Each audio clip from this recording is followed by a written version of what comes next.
It's, really dark in here, huh? This was the first thing Uchiyama-san said as we crossed over the threshold into the Koyama house. Probably just your imagination, I hope. I heard Daigo-kun answer from behind me. As for myself, I was feeling rather intimidated following along behind Uchiyama-san. The Koyama residence was by no means cramped. It was every bit as fancy as one might expect from the home of a real estate mogul. Mogul? The front porch alone looked to be about the same size as my office back home. From there, the first floor opened into a foyer that was about the size of an average bedroom. Is that pronounced foyer? I don't know. I'm just a bear. Ahead lay a staircase to the second floor, with bedroom doors on either side.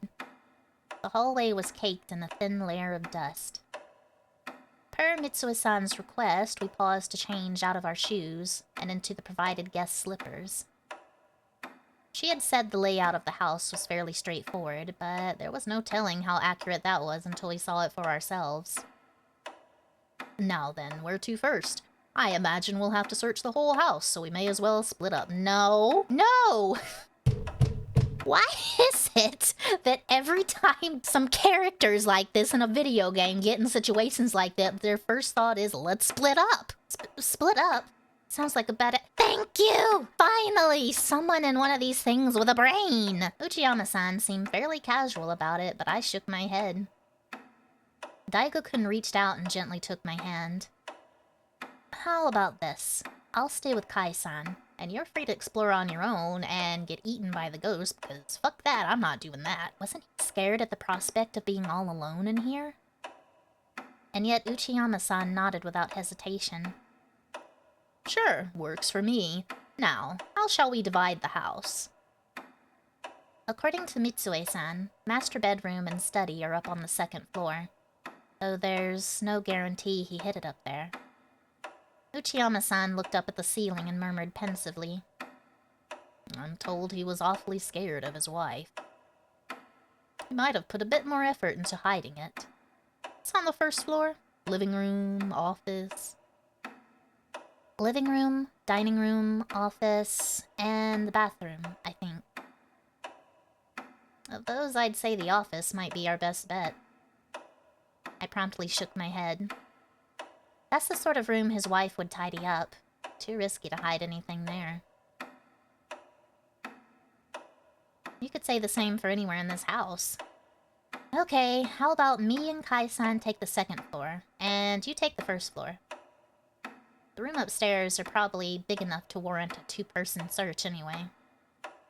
Again, Uchiyama-san nodded without hesitation. Alright then, let's agree to meet up on the front porch in 30 minutes. Just yell for me if you find anything, and I'll do the same. Everyone pour one out for Uchiyama. This might be the last of him, I don't know. Yell for you? It's a big house, after all. Alternatively, I guess you could call me on my cell if you prefer. Will do. Okay. Kai-san, let's go. Oh boy! Urged on by Daigo-kun, I headed for the stairs. The house appeared to be rather solidly built, but unfortunately the lack of regular maintenance was starting to take its toll. The stairs creaked under my weight. At the top lay a dark hallway with 3 doors. The hallway itself continued on to the right. Perhaps there were more doors further down. Alrighty. Guess we'll just have to take this one room at a time. With that, Daigo-kun opened the closest door. My heart skipped a beat. I hadn't mentally prepared myself to start so soon. The door swung open to reveal a walk-in closet. The racks were lined with expensive brand-name items, and I could see a vintage Polonia? I don't know, whatever that word. Wood wardrobe in the back, possibly for storing kimonos. Is this the wife's dressing room, maybe? Sure looks that way. Probably not in here, then. Few men would dare step foot in a woman's closet, much less men of President Koyama's age. There was always the possibility, of course, but it was a meager one at best. Yeah, Maybe we should skip this one. There was another door in the closet. Judging from the layout of the hallway, it seemed to lead into the next room over. Having seemingly given up on searching this room, Daigo-kun promptly put his hand on the doorknob and opened it. Hey, Daigo-kun? Aren't you scared at all? I called out to him as he stepped into the next room, and he responded without so much as a glance back. Of course I'm scared, but if we don't get this done, who will? Yeah, I guess you're right about that. It's a bedroom! Hesitantly, I followed him through the door into what appeared to be a bedroom. There were 2 beds. Sheets had been cast over the wardrobe and chest of drawers. A small table sat between the beds, reminiscent of a classy hotel room. Let's dig around in here for a bit. I nodded. It's probably not in the dresser, so let's start with the beds. Sounds good.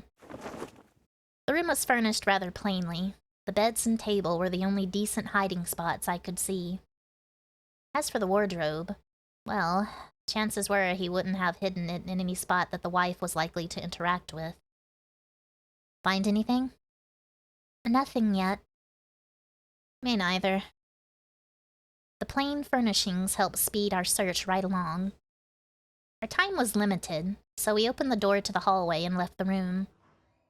Just then, Daigo-kun came to a stop. Uh-oh.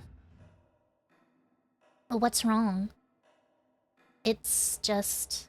Did you hear a door close just now? No! I paused to listen, but to no avail. I don't hear anything. Maybe it was Uchiyama-san? Maybe this house is haunted too? It wouldn't be all that surprising to overhear some noise from him poking around below us. The dark hallway stretched on past the stairs, and I could see a single door at the end. It seemed foreboding, somehow. I quickly averted my gaze. It sounded like it was on the 2nd floor, though. Goosebumps pricked up my arms. What? Huh? Aw, shit, I pressed the shift button instead of enter. Okay, hold up, that's why we have a log. Oh god, don't say that! Let's keep going. Okay. Let's press the right button this time. Maybe he'd managed to creep himself out, too. With resignation in his tone, he opened the door to the next room. That's a lot of stuff. Evidently, it was the study. The room was massive, nearly the size of a studio apartment, with 5 or so bookshelves and a large, impressive desk. There were a few filing cabinets as well. Evidently, the man had done his work in here at some point. This might be a good place to look. Yeah. Rather than waste time digging through each bookshelf individually, we checked only the most likely spots, but turned up empty-handed. You know, for people that are supposed to be searching, they're not really doing any searching. There was just too much to look through. Look, there's no way we can get through this whole room in 30 minutes. I could hear the defeat in my own voice. Fortunately, Daigo-kun seemed to agree. Maybe we should come back here another day. It would probably take us a few. Just then, his voice trailed off. I glanced over to find him frozen in place. Uh-oh. Alright, square up, it's time to fight the ghost. What's the matter? Huh? Shh! He pressed a finger to his lips in a quiet gesture, and I listened carefully.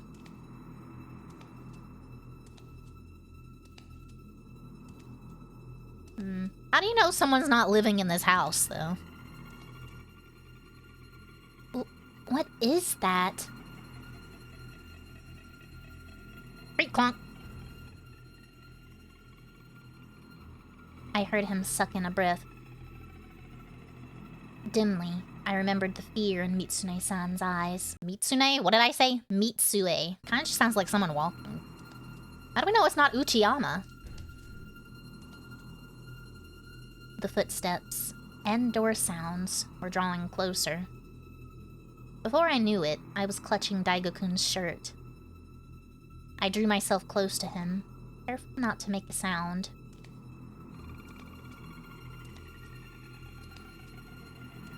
The footsteps were heading in the direction of the study.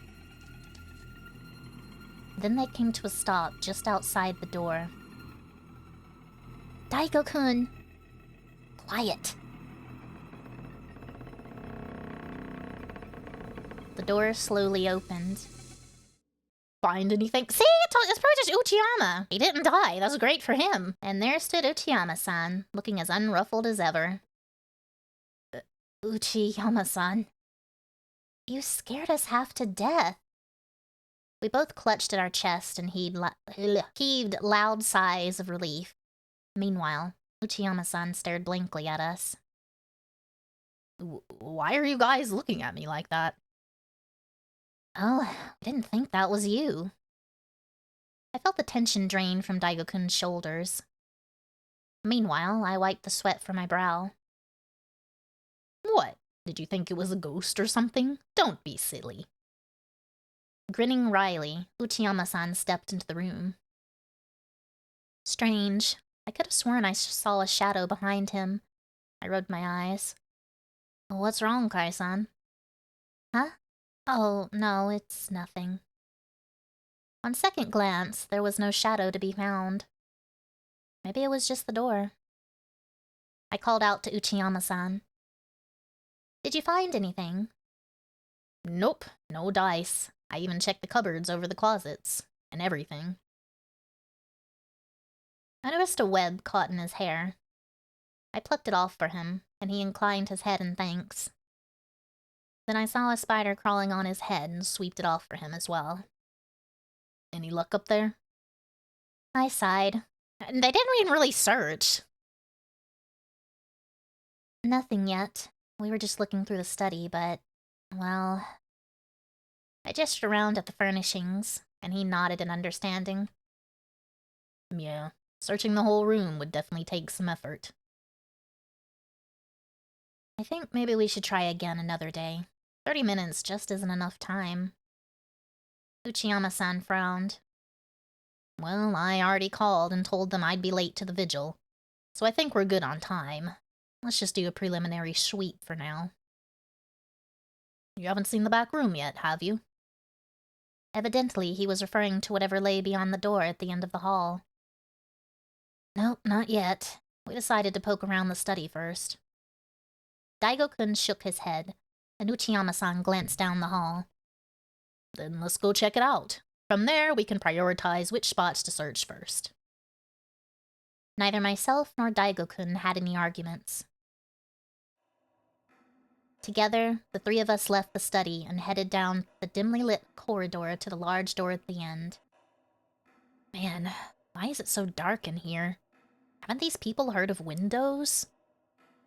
There's plenty of windows, see? Uchiyama-san pointed to a spot on the wall. There, a window pane appeared. All at once, sunlight streamed into the hallway. What the... Uchiyama-san grinned knowingly. It's not unusual to conceal windows with secret wall panels. Is it? Is it really? Block all the light out and you can set up a projector room for work meetings. Same way you would with the blackout curtains. How did you know there was a window there? Saw it from the outside when we were coming in. That'd explain it. As perhaps befitting of a journalist, his powers of observation far outstripped my own. Daigo-kun reached the door first and promptly stopped short. Now that the sunlight's made the place a lot less creepy, I say we go in. His hand was already on the doorknob. Admittedly, he had a point. We couldn't spend all day cooing over a hidden window setup. I glanced at Uchiyama-san, and we hurried over to the door. Alright then, let's check out the last room. With that, Daigo-kun pulled the door open.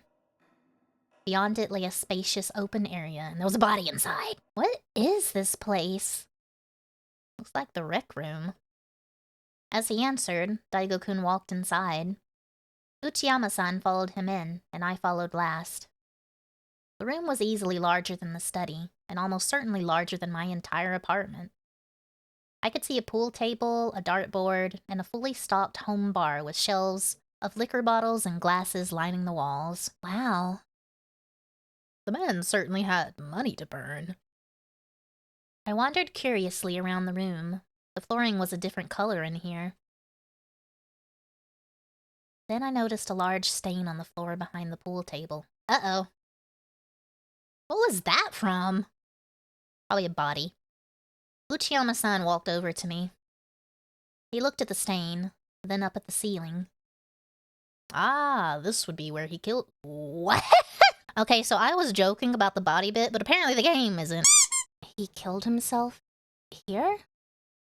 Daigo-kun stared down at the stain for a moment. Wait, but I thought he did it in his room. Uchiyama-san smiled slightly. Can't you tell? This is his room. It's chock full of masculine interests. That doesn't mean anything. What are you talking about, Uchiyama? He had a point. I mean, I guess. Man's got a whole bar in his room, though? Unlike the study, which was clearly furnished for work purposes only, the rec room was brimming with a boyish sense of wonder. At the same time, however, it carried a certain mature refinement. I could easily see it in being his personal room. Besides, look over there. I have completely forgotten whatever voice I was doing for Uchiyama before, so we're just not going to do it anymore. Uchiyama-san indicated a small door in the far corner of the room. We opened it to find a thin metal staircase that led outside into the courtyard. He probably saw his room as his sanctuary of sorts. That would explain why he had a side entrance installed. I mean, I guess. Ah, I see. Daigo-kun and I nodded, then turned back to find Uchiyama-san standing on the stain. Don't do that! You sure you want to stand there? I'm gonna get cursed. But Uchiyama-san ignored him and continued. Look up there. See those thick wooden beams? At his request, I looked up, and sure enough, there were several wooden ceiling beams that ran from wall to wall, affording the room a sort of log cabin aesthetic. On closer inspection, I noticed there was a ceiling fan right above him. The noose was connected from the beam to the fan. Beneath his feet lay scattered playing cards and the remote control to the fan, and his own filth.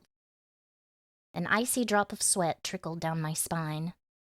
Uchiyama-san took a step back from the stain as he carried on, almost enraptured. There were darts sticking out of the walls, a broken cue lying on the pool table. The fan was still spinning when they found him, and his legs were spinning with it. You sound like you witnessed it firsthand. Maybe you did. Daigo-kun's dry comment brought me back to reality. Anyway, let's just check all the likely hiding places. We may not be in a rush anymore, but that doesn't mean we ought to dilly-dally in here. More accurately, I didn't want to be in here a single second longer than necessary. A fine point. All right, I'll search the bar. With that, Uchiyama-san headed over to the counter. Meanwhile, Daigo-kun silently walked off in the direction of the dartboard on the wall. That left me with the pool table area. Careful to avoid the stain as much as possible, I began my search. The table itself was handsomely crafted from solid oak. Despite my thorough examination, however, I came up empty-handed. The surface was scratched here and there. If what Uchiyama-san said was true, then perhaps the marks were from Koyama hitting the table with his cue. Goosebumps pricked up my arms. Steering my train of thought away, I forced myself to focus on the search at hand. Next, I moved on to the area surrounding the table. Come to think of it, aristocrats in olden days used to build cigar cases into their pool tables. Perhaps the table's design was suited to accommodate little compartments like that. Oh, got a point there. Meanwhile, as I admired the elegant curves of the table legs, I felt something bump against my hip. Sudden scary music! What was that? Confused, I straightened my posture. Again, something bumped into my hip. Harder, this time. It's probably the table. Across the room, I could see Uchiyama-san over by the bar counter. Must be Daigo-kun, then. What is it, Daigo-kun? Did you find something? But before I could finish, I saw something hanging right in front of me. What the? It swung around in my direction, and I stepped back to avoid it. Huh? Kai-san, did you say some... Ah! Daigo-kun's voice sounded so distant. The fan was twitching and rattling loudly. Its spin was hindered by a rope wrapped around its blades. All at once, an overpowering, putrid stench filled the air. Bile rose in my throat with my scream. Huh? His eyeballs bulged and his tongue lolled out, saliva dripping down his neck. The saliva had soaked the collar of his polo shirt, and his well-cut slacks were soiled with excrement. Oh. There was no mistaking it. It was President Koyama's corpse. Ah! I scrambled backwards on the floor, desperate to get away, and inadvertently slammed myself into the pool table. No! I couldn't understand.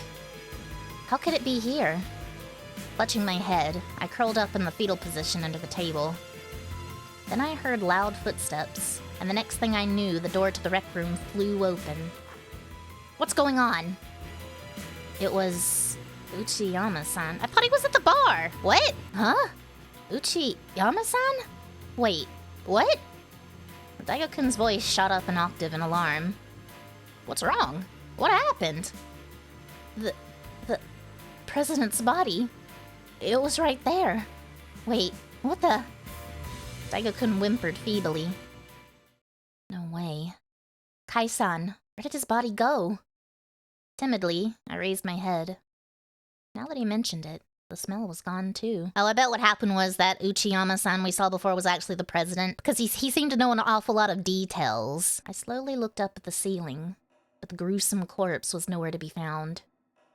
The fan wasn't moving. All that remained was a single dried stain on the floor.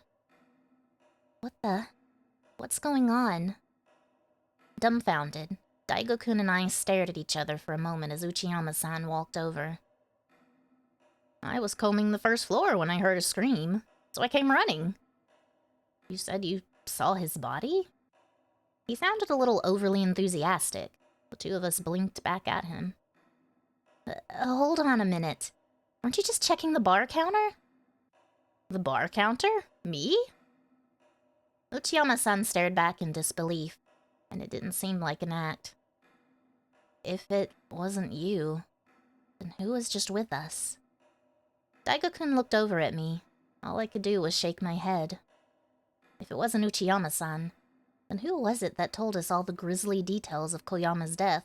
Koyama! Probably. I couldn't stop shaking. Let's just leave. Can't take another minute of this place. Wait, but did you find anything? Dead body. No, but it doesn't matter. Me and Kai-san have just about reached our limits. Daigo-kun walked over to me and offered a hand, which I gratefully accepted. As he helped me up, however, my shoulder slammed into the table. Ah! Ah! Ouch. Oh no, are you okay? I turned back to look at what I'd hit and noticed the section jutting out. Hold on a second. I gingerly pulled on the protrusion, and it swung open to reveal a little drawer. Holy crap, is that... I heard Daigo-kun's nervous voice from behind me. I opened the drawer to find a single dusty key inside. Is this it? I pulled it out and brushed away the dust. It looked eerily similar to a Chalet Romaine house key. I think it is. I stood up and turned around to find the other two staring down at my hand. No doubt about it, if you ask me. Uchiyama-san was the first to speak. What else could it be? Especially considering it was hidden away like that. Yeah, I agree. Just then, the room shook. Ah! It was no earthquake. Rather, it felt like the air itself was shifting. Okay, so Uchiyama hears and feels all this, right? A loud, guttural sound, somewhere between a growl and a scream, pierced my eardrums. Let's get out of here. I didn't care what anyone else had to say. With that, the three of us scrambled out of the Koyama house like our lives depended on it. As we headed to the candlelight vigil to drop off Uchiyama-san, the three of us discussed our next move. Uchiyama-san asked us not to take action without him, since he'd gone out of his way to share his leads with us, so we agreed not to use the house key until first thing tomorrow morning. Besides, neither of us were exactly chomping at the bit to go into that apartment at night anyway. As we pulled into the parking lot of the funeral hall, Uchiyama-san warned us again. Remember, no acting independently. They're gonna act independently, aren't they? We hear you. We hear you. Do you, though? With that, Uchiyama-san wandered off into the funeral hall, shooting us furtive glances as he left. I shifted the car into gear. Just then, I heard a tap on my window. I looked over to find a familiar young man standing there. As I rolled down my window, trying to remember where I'd seen him, he started to speak. You're Shoko's sister, right? What are you doing here? Now I remembered. It was Koichi-kun, Shoko's boyfriend. I'm just here to drop off Uchiyama-san. What about you? Dressed in various shades of black, Koichi-kun looked exhausted. He sighed. Someone in our company, Endo-san, passed away. He was one of our writers. Oh, that's right. You're working for Misty Publishing these days, aren't you? Sounds complicated. Uchiyama-san was telling me about it. Yeah, it feels like a bunch of people involved with our company keep turning up dead. Gee, I wonder why. Wow, sounds rough. That's rough, buddy. My throat felt unpleasantly itchy for some reason. Maybe there was more to this than I thought. Did Shoko know about what happened today? As I contemplated this, Koichi-kun looked up in alarm. Oh, crap. Sorry, I gotta get going. Right, no problem. Take care, Koichi-kun. Thank you. He bowed politely, then dashed off in a hurry. I watched him go, then pulled out of the parking lot. Next chapter already? Chapter 27, alright. That was a short chapter.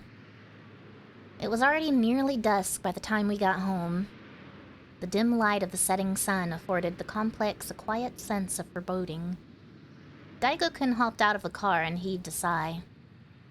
After what we saw today, I'm scared to go home. Was he referring to Koyama's corpse or Uchiyama-san's doppelganger? Neither option was particularly pleasant. Looking up at the apartment building, I sighed too. Then I fished Koyama's secret key out of my pocket and compared it to my own house key. Is it really one of ours? There was no guarantee it was actually a key to 202. So to make sure that it actually is, I'm going to go to 202 and try it and see if it opens, and then when it inevitably does open, I'm going to go inside. Which is exactly what Uchiyama-san told us not to do. But we're gonna do it anyway, because we're the protagonist. Part of me hoped it was, but another part of me sincerely hoped it wasn't. Since we'd gone to all that trouble to obtain it, I hoped it would be the key, literally, to learning the truth. But at the same time, I was terrified of finding out. Wanna test it? There it is! Oh boy! Before I knew it, Daigo-kun was standing next to me, peering over my shoulder at the key in my hand. But we promised Uchiyama-san we wouldn't. We're just testing it, we're not actually going in. Are you sure about that? He wore his usual easygoing expression. Now you know, if you had a key to a haunted apartment, you tried it and it worked, you would be tempted to go in. But it's almost nighttime. Wouldn't that be the best time to test it, though? Does it matter? We're just testing to make sure the key works. Don't listen to him. That's the devil speaking. The memory of that ghostly pale hand flashed through the back of my mind. It'll be fine. Probably. Probably? Gee, how encouraging. Okay then, I'll go by myself. Does that work for you? No? Absolutely not. As I lost my temper, Daigo-kun suddenly glanced across the parking lot. The landlady's watching. The next moment, I heard the sound of a window sliding shut from the direction of the landlady's house. Was she keeping tabs on us? No, I was just overthinking it. Or so I hoped, anyway. Let's go. I'll do the unlocking. Ah! Daigo-kun plucked the key from my palm. This man is gonna get us killed. Deja vu. I have been in this place before. He promptly headed into the building, and I hastily followed after him. You promise you're not really going in there? Of course I'm not. Not after today. Not after what we'd seen. He didn't say it, but I knew that was what he meant. He strode past my apartment and stopped in front of the door to 202. The crimson light of the sunset streamed into the hall, just as it had when we investigated 203. Over his shoulder, the sky was painted a vivid scarlet. Okay, here goes. Aren't you scared at all? I felt like I'd asked that question 100 times by now, and I knew he'd probably say the same thing, but I had to ask. I had to. Daigo-kun put the tip of the key against the keyhole, then stopped and looked at me for a long moment. Don't do it! Kai-san, why did you come with me? Huh? It was an entirely unexpected question, and I found myself at a loss for words. Instead, I simply stared down at the key in his hand. If you're scared, you could always just walk away, right? He had a point. I could run away at any time. He would probably let me take his house key, even. But you're here because you want to know the truth. Am I wrong? All I could do was shake my head. No, he was completely right. If we want to make sense of this insanity, if we want to solve it, then we have to take action. Without Uchiyama-san, I watched as the key slid into the lock with a loud click. But for some reason, Daigo-kun couldn't seem to turn it. What the? It's not turning? In response to my question, he jiggled the key over and over. The lock rattled, but refused to budge. Instantly, I heaved a sigh of relief and felt the tension drain from my body. It's not a 202 key after all. Apparently not. Good grief. Looking conflicted, Daigo-kun pulled the key from the lock and began to toss it into the air, catching it in his palm. Might work on the apartment next door, though. Don't be ridiculous. Well, it sure looks like one of our keys, doesn't it? His tone had lightened considerably, and I felt a small smile creep up on my lips. Let's just give it a try, shall we?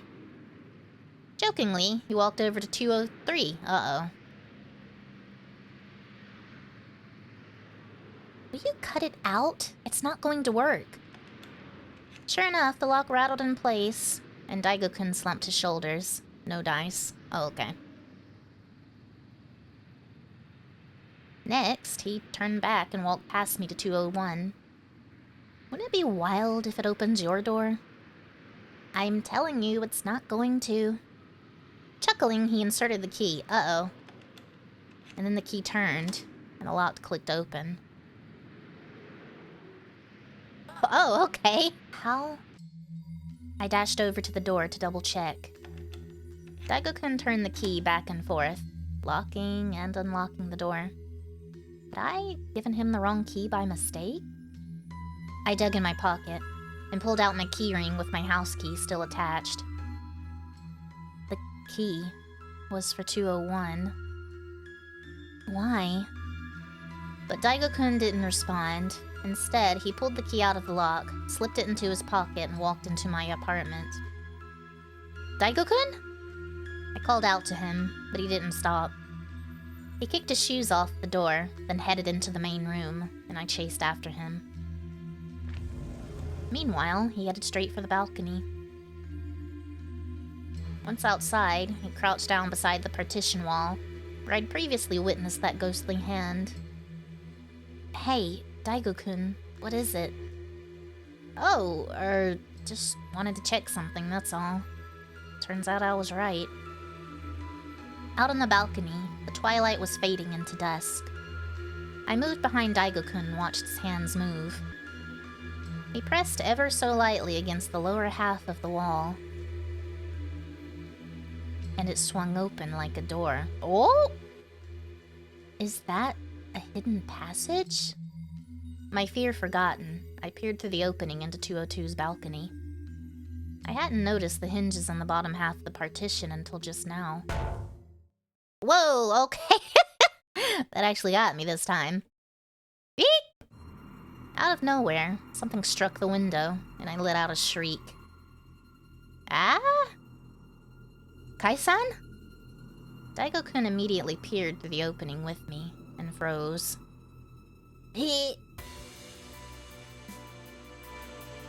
Huh? A woman was pressed up against the glass.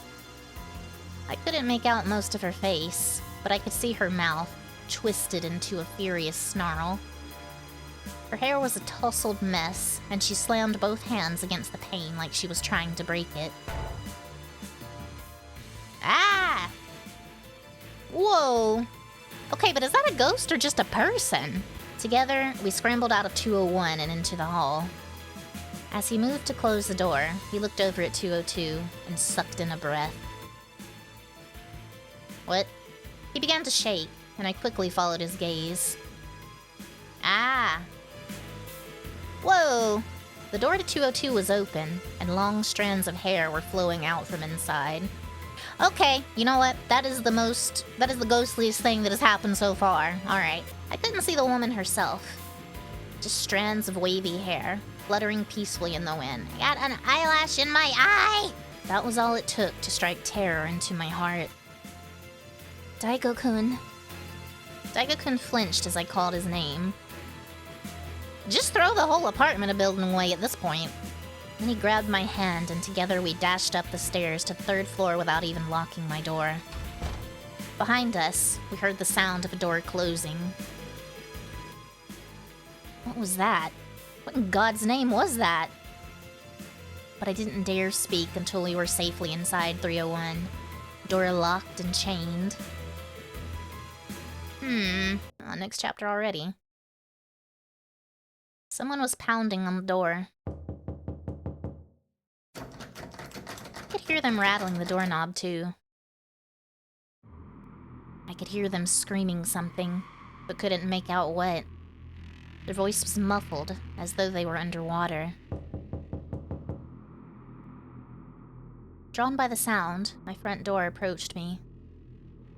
Or maybe I was approaching it. The loud click of the lock seemed to reverberate throughout my hazy world. No, don't open it. For some reason, my heart was gripped by a dark sense of foreboding. Run. Run! But the door slowly opened. My field of vision shrank. Or maybe I had backed away a few steps. Then the door fully opened. A woman was standing there. She appeared to be in her 50s. I thought I recognized her from somewhere, but couldn't quite place it. Fury in her eyes, she stormed inside. My vision shrank again, though whether from backing away or being pushed away, I wasn't certain. Then the woman slammed my chest. She looked all around the apartment, wailing about something, but I couldn't make out what. She went around, opening every door like she was searching for something. Unable to find it, she rounded on me, seizing me by the shoulders. I felt myself being shaken. Then she flung me hard to the floor, and I landed on my rear. Ow! Next, she stormed over to the sliding glass, whipped it open, and stormed out onto the balcony. Desperately, I crawled after her. I could see her peering over at the apartment next door. Then, screaming, she kicked open the partition between the 2 balconies. Stay away from there! I tried to get the words out, but couldn't. The woman crawled onto the neighboring balcony, then stormed into the other apartment. Inside were two younger women. One was Japanese, and the other, a different Asian ethnicity. The Japanese woman seemed familiar, but I couldn't quite remember her either. Startled, the Japanese woman tried to stop the angry intruder, but the older woman shoved her away, then seized the Asian woman by the collar and began to strangle her. Whoop! The Asian woman shook off her demonic attacker and dashed for the front door. The older woman grabbed her by the arm and dragged her into the bathroom. The younger woman backed away at the corner of the room, and the older woman struck her in the face. The Asian woman was frozen in fear as the older woman wrapped her hands around her throat and began to choke her once more. Instantly, a pool of red formed at the corner of my vision. The floor. There was a puddle of blood on the floor. The woman's face was twisted in agony. No. You're going to... San! Kai-san! Suddenly, I felt myself being hauled up from the darkness. Good grief, Kai-san, what's gotten into you? Dimly, my mind came into focus. I opened my eyes to see Daigo-kun looking back at me. Huh? Daigo-kun? Of course it's me. Are you having a bad dream or something? Something like that, I guess. I sat up, and Daigo-kun crouched down next to the bed, looking concerned. You were shouting an awful lot. For a second, I was worried that thing crawled all the way here. Oh, sorry. It was probably just a really crazy dream. Daigo-kun sighed exasperatedly. I think that's putting it lightly, but okay. How could I even begin to explain what I'd seen? A dream in which some middle-aged lady barges into an apartment where two young women live. It was a pretty dramatic encounter, but I was clueless as to the surrounding circumstances. So, what happened in the dream? He propped his chin in his hands on the side of the bed, and I glanced at the clock on my nightstand. I'd woken up a bit earlier than intended, but going back to sleep was the last thing on my mind. So I dragged my sluggish body out of bed. Then I realized the button-down I was wearing as a makeshift nightgown was drenched in sweat. I reached down and lightly touched his shoulder as he knelt on the floor. I'm not sure. There was this vicious, almost demonic older woman. She crossed over a balcony and barged into an apartment where these two other girls were living and started attacking them. The hell kind of dream is that? Like I said, it was a really crazy dream. The older lady looked to be in her 50s, and she kept screaming and screaming. She kicked down the balcony partition and stormed over next door. Then she shoved one of the women away and started strangling the Asian girl. Sometimes things don't click until you say them out loud. 201 and 202? Maybe? It felt too real to be just a dream, but at the same time, assuming it was real felt too easy somehow. Still, my dream was starting to fill in the gaps between all the bits and pieces. As I contemplated this, Daigo-kun stood up and opened the bedroom curtains. Beyond the window, the sun was barely peeking up from beneath the horizon. Well, it's a little early, but let's start getting ready. I'm sure Uchiyama-san will show up sooner or later. Right. Good point. We met Uchiyama-san down on the ground floor. Oh, okay, he's fine. For whatever reason, he seemed strangely restless. Was it just my imagination, or did he look a little pale? Perhaps he was just nervous about exploring 202, but we can't get in there. First things first, we explained to him that the key we'd found at the Koyama residence was not actually a key to 202. Oh wait, actually they probably could, because they can get over to the balcony through 201. What? So we wasted our time for nothing? He looked completely crushed. Then Daigo-kun continued. But we know for a fact that the key belongs to this complex. It does? Which apartment, then? 201, actually. I chimed in. Uchiyama-san stared down at the key in my hand. then furrowed his brow and crossed his arms. So after all that, we can't get into 202?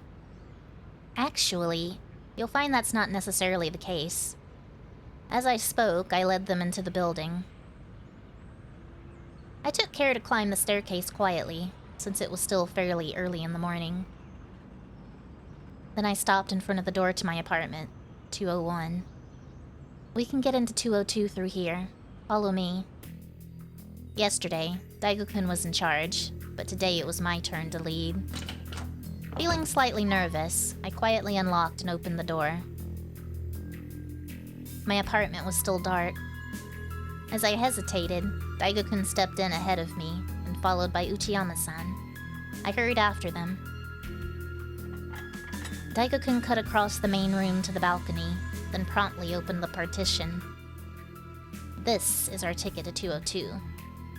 Ah, I see. Is the sliding glass door unlocked, though? Well, only one way to find out, I guess.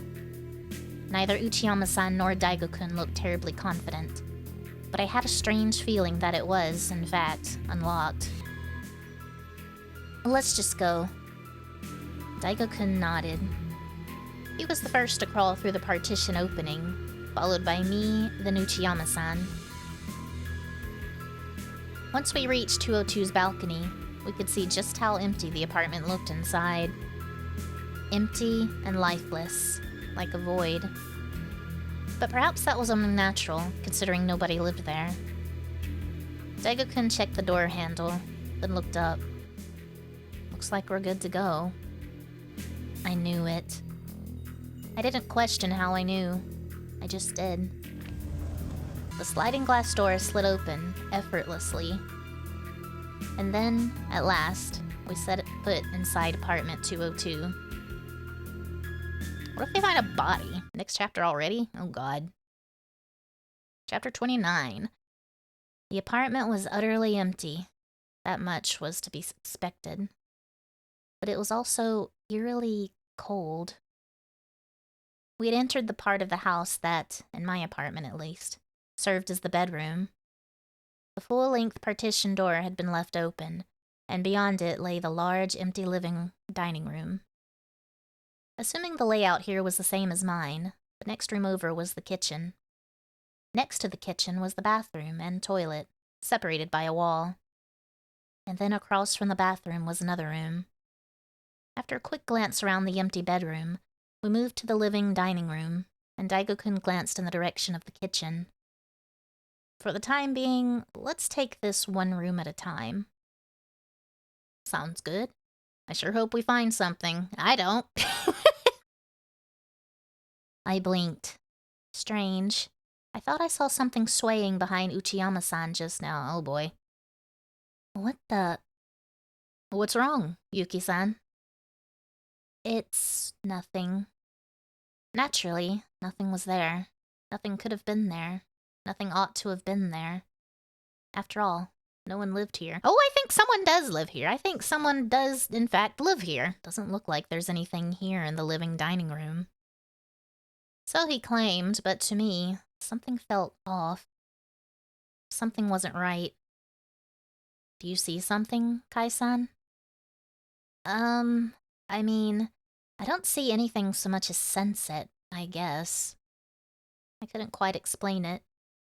It just felt eerie. Let's just go check the kitchen real fast. Daigo-kun set off, and Uchiyama-san followed after. Before I could follow, however, I stopped short. Oh boy. I hear Pete's! Was it just me, or did I hear footsteps behind me? I glanced back and no one was there, but I thought I saw something move out of the corner of my eye. Kai-san? Oh, you guys go on ahead. Bad idea. My eyes were drawn to the far wall.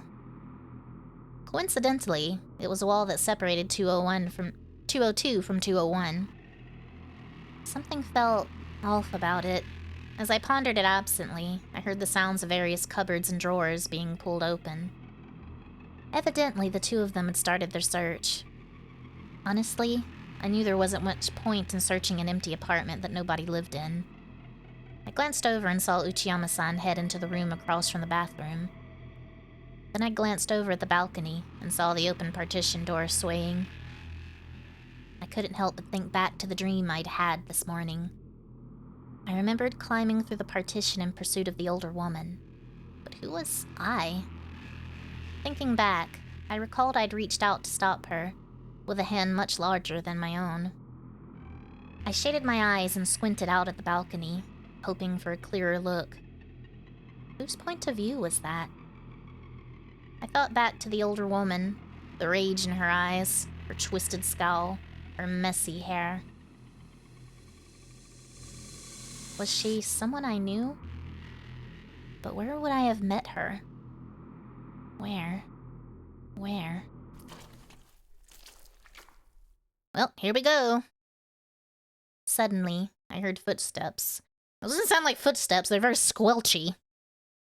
I turned, thinking it was one of the others, but no one was there.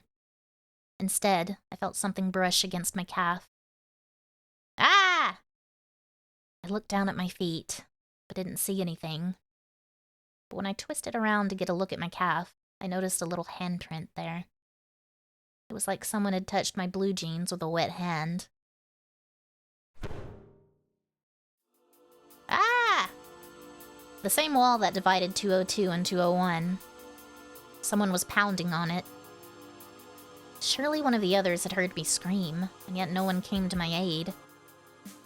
Daigo-kun? Daigo-kun! Desperate, I called his name, but only silence answered me in return. Oh boy, coming here was a horrible idea. Before I knew it, I was standing all alone in the darkened apartment.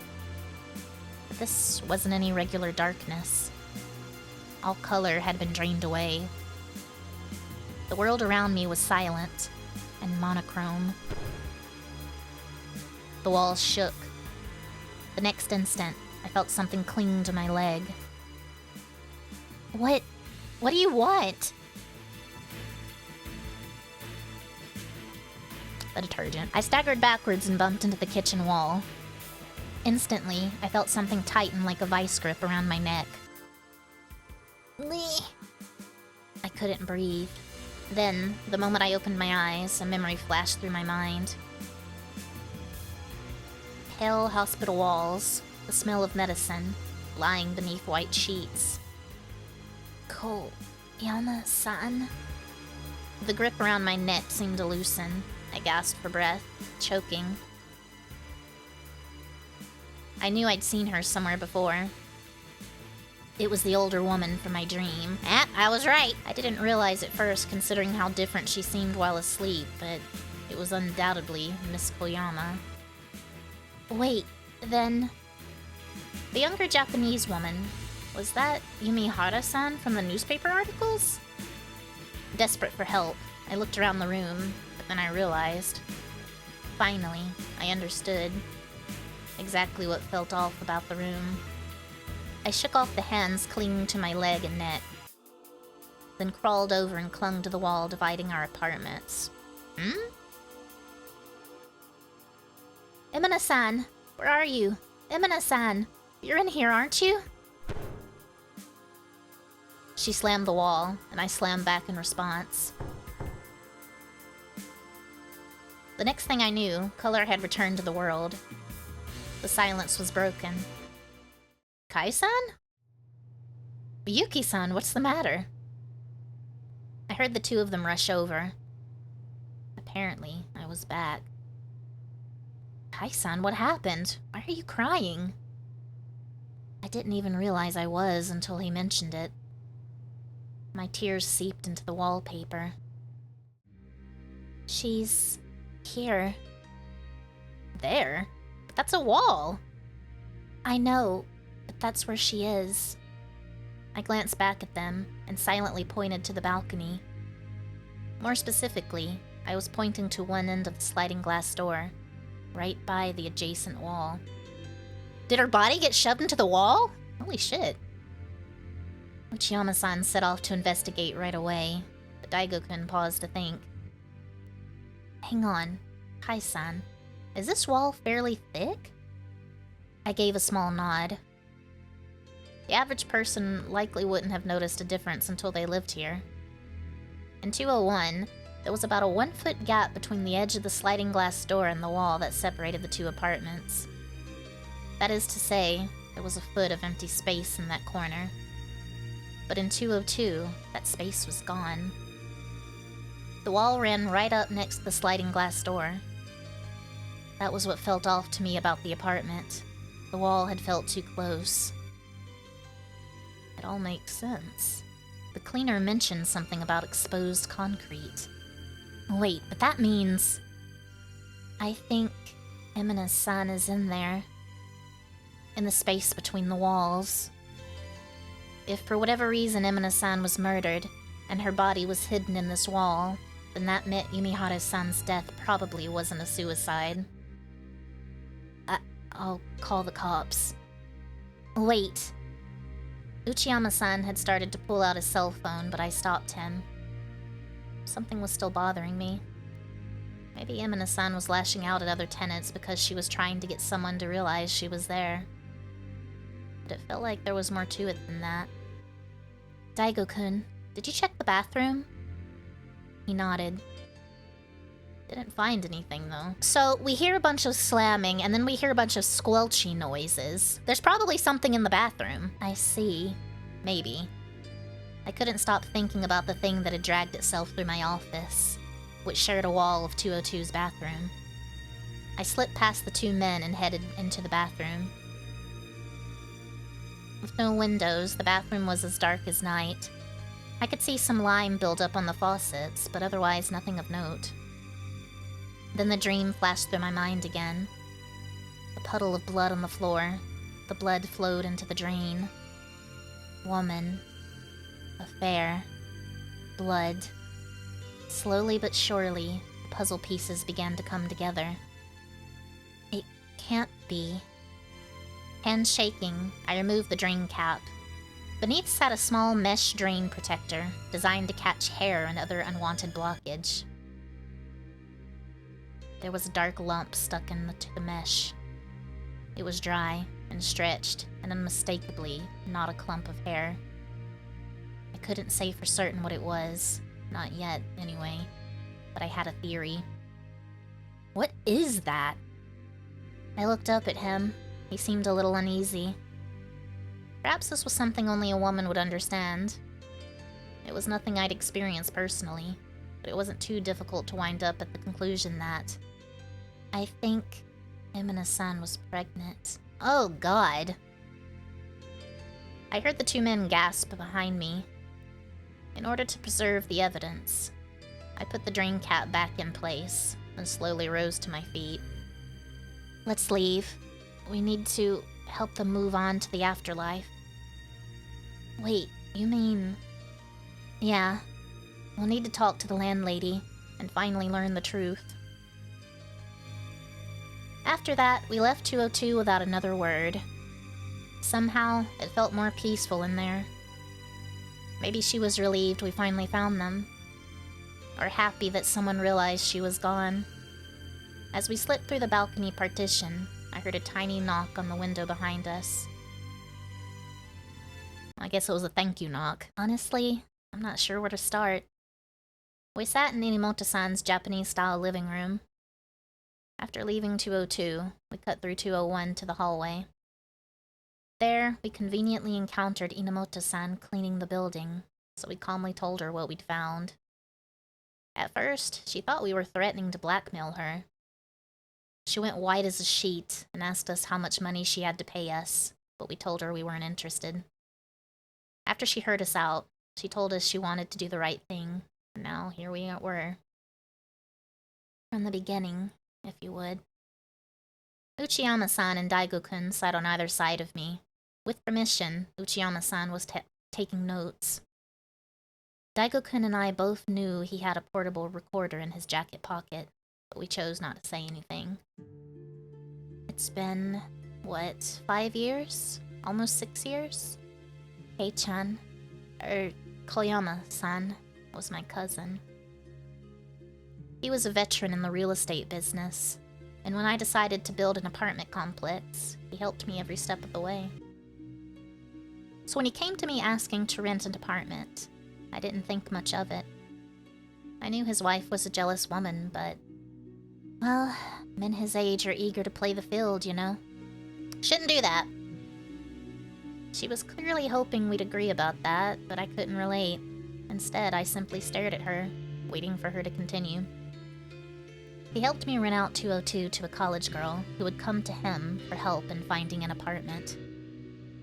I think it was around then, one thing led to another, and we agreed he would rent 201 himself. The college girl shared 202 with a girl from another country. She never really left the house, though, so I didn't get a good look at her. You didn't talk to her at all? Inamoto-san's expression darkened. That was the agreement, that I wouldn't poke around. So what did you tell the cops when Yumihara-san died? At Uchiyama-san's question, her expression darkened even further, and she hung her head. Well, that's the thing. They never asked me anything. The apartment never showed any traces of a second person living there. Just the one. Besides, if they weren't going to question me, then I didn't want to say anything stupid of my own volition. I was terrified they'd think I was an accomplice. She was an accomplice, though. Both of the others seemed to be in agreement there, but none of us pointed it out. Then one day, I think it was around sundown, Hei-chan's wife showed up, all in a tizzy. She kept screaming, "Where is she? Where's his woman?" And I was scared witless. I knew she tended to get violent when she was angry. Inamoto-san shuddered at the mere memory of it. I could see goosebumps all up her arms. And if my dream was at all accurate to what had actually transpired, then I certainly didn't blame her. So, you told her, then? Well, the thing is, right then, Hei-chan had just arrived at the complex with that foreign girl. His wife saw them go into the apartment together, so she followed after them. And then what? Inamoto-san sighed heavily and fell silent. What happened next? His tone wasn't particularly urgent, but regardless, she simply shook her head. I'm not sure. What do you mean you're not sure? I was too scared, so I stayed inside. After that, they stopped coming around. And then 2 weeks later, I got a call from Yumihara's son's parents. Said they were having trouble getting in touch with their daughter, and asked me to check her apartment. As she knelt there on the floor, her gaze stayed carefully fixed on her lap. Was she trying to remember, or simply too ashamed to look at us? I knew I needed to give Hei-chan a call, but I was kind of scared, so instead I secretly paid a visit to apartment 202. But no one was there. And then after a while, the cops showed up, told me they'd found Yumihara-san's body, and they wanted to search her apartment. Were you present for their investigation? As he spoke, Uchiyama-san continued to take notes, his ballpoint pen flying over the pages of his notebook. Yes, but I stayed by the front door the whole time. I was just so scared. Then about 2 weeks after that, Yumihara-san moved out, or rather, the workers packed up all her things and shipped them off to her parents. Then 3 days after that, Kei-chan told me he wanted to do some construction work on the apartment as his way of apologizing for all the drama. Construction work? Bit of an excessive gesture, don't you think? I thought so too, but I figured he just wanted to make it up to me by polishing the place up. You mean hiding a body? In reality, he wanted to have the construction work done so he could hide the body of the person his wife had killed. Inamoto-san continued, her complexion pale. At first, Hei-chan handled the construction himself, but then he subcontracted the work out to a professional. But then after a few days, that subcontractor took off like a bat out of hell. In the end, I just didn't know what to do with 202 anymore. I knew I couldn't rit it out to anyone in that condition. Her hands were visibly shaking as she clutched at her skirt. Then about a year went by, and Kei-chan killed himself. Then right after that, his wife lost it and ended up in the hospital. After that, I had no way of ever learning the truth about what happened in that apartment, so I asked one of Kei-chan's real estate buddies to find a new tenant for 201. You've had trouble filling vacancies in the apartment surrounding 202 the whole time, haven't you? Inamoto-san nodded quietly. Why did you keep renting them out like nothing was wrong? If you could have just admitted that the apartments had issues, then my sister would have never had to suffer what she did. If she'd known, she never would have chosen to live there. So why the hell did you hide it from her? Daigo-kun. I grabbed his arm to mollify his anger, and realized he was trembling. I understand how you feel, but you need to calm down. Daigo-kun's face twisted in fury. Across the table, Inamoto-san shrunk back, nearly on the verge of tears. I'm sorry. I figured I could still rent out the others, since the incident only technically happened in 202. You think this is a joke? My sister is in the loony bin because of you! Because of you! Daigo-kun! He looked about ready to leap across the table at her, so I flung my arms around him. His breathing ragged, he began to cry. Gritting his teeth, he bit back sob after sob. Tears rolled down his cheeks and he fell to the floor. Inamoto-san looked at us in alarm, still cowering in terror. As Daigo-kun sobbed and shook in my arms, I turned back to her. I'm going to report this to the police, anonymously. The color drained from her face. But as for you... I spoke firmly, silencing her. All you need to do is play dumb.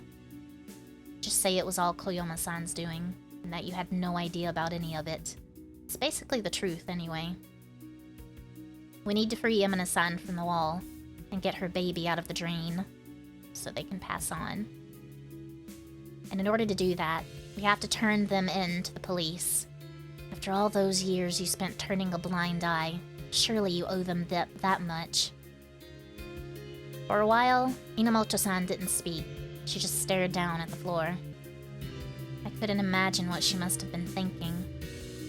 Then, after a long silence, she finally opened her mouth to speak. Do it, please. In the end, after agreeing to pay damages for everything Daigo-kun's sister had suffered, Inamoto-san continued to apologize to us over and over.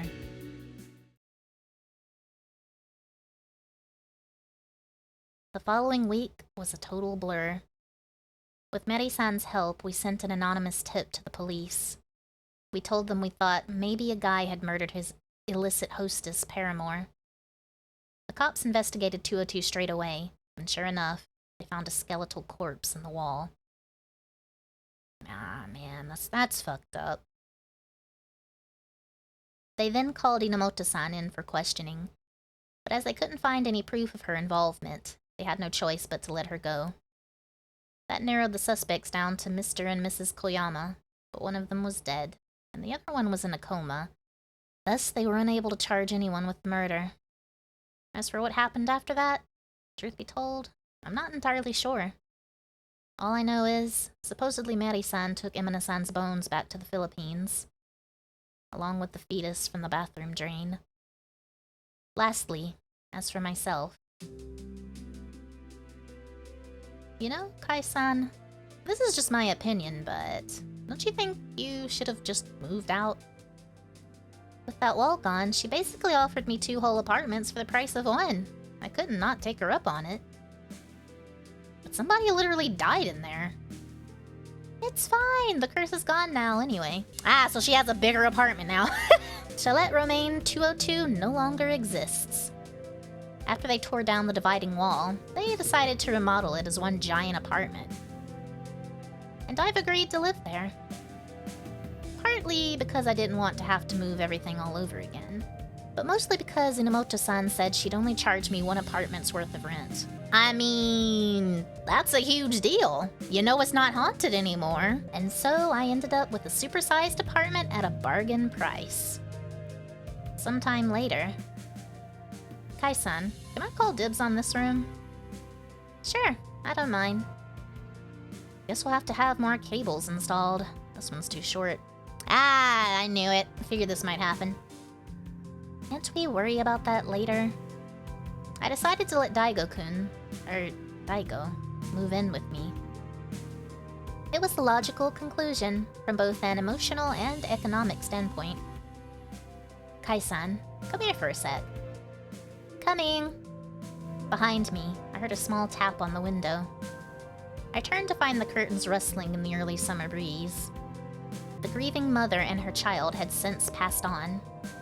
Still, I had a feeling they were out there somewhere, gently watching over us.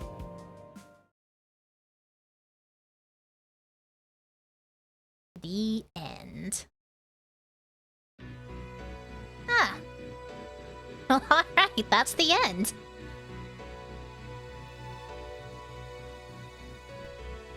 Alright, so thoughts? I enjoyed it. This was a good Kickstarter. Oh, I didn't realize this was Kickstarted. Awesome. Yeah. I enjoyed it. Pretty good visual novel. Had a happy ending at the end, which is extra good. Not a whole lot else to say about it, really. Is this song copyrighted? I'll just blaze through the credits. Land. Oh, it's over. Oh, what? Oh, there's bonus! Okay, well, forget everything I just said. Let's do the bonus. Hey, Anna? What's up, Mama? Something strange happened the other day. Oh yeah? Like what? Oh hey, it's Kai-chan. Long time no see. How have you been, girl? What do you mean, long time no see? I was just here the other day. Kai-san, is this? Oh, who's the cutie? Your boyfriend?